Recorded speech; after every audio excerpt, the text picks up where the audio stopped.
موجود ہے۔ ابن سینا یا ایویسینا، آپ نے ابن سینا کا نام شاید نہ سنا ہو کیونکہ جدید دنیا انہیں ایویسینا کے نام سے جانتی ہے۔ وہ صرف ایک ڈاکٹر ہی نہیں بلکہ فلاسفر، میتھمیٹیشین اور ایسٹرونامر بھی تھے۔ ابن سینا نے صرف 16 سال کی عمر میں میڈیکل پریکٹس شروع کر دی تھی اور ان کا سب سے بڑا کارنامہ تھا قانون طب، دا کینن آف میڈیسن۔ یہ کتاب 600 سالوں تک یورپ اور ایشیا کے یونیورسٹیوں میں پرائمری میڈیکل ٹیکسٹ بک کے طور پر پڑھائی جاتی رہی۔ ابن سینا نے پہلی بار کینسر کو 2 اقسام میں تقسیم کیا، بینائن اور میلگنینٹ۔ یہی طریقہ آج بھی کینسر کے تشخیص یعنی ڈائگنوسس میں استعمال ہوتا ہے۔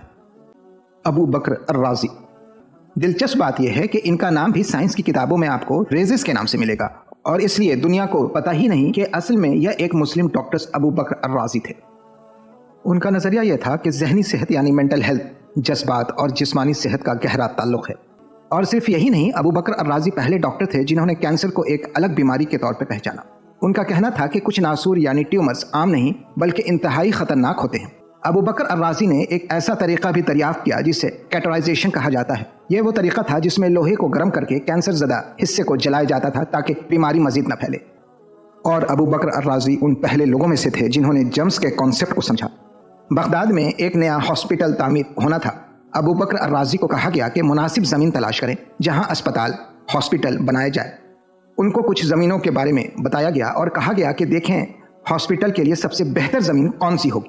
انہوں نے ایک سائنس بیسڈ تجربہ کیا، ہر زمین کے مختلف مقامات پر گوشت کے ٹکڑے رکھے اور کئی دنوں تک ان کا مشاہدہ کیا، اور انہوں نے دیکھا کہ جس زمین پر گوشت سب سے کم خراب ہوا وہ جگہ سب سے بہتر تھی، کیونکہ وہاں جراثیم یعنی جرمز اور بیماری سب سے کم ہونے کا اندیشہ تھا۔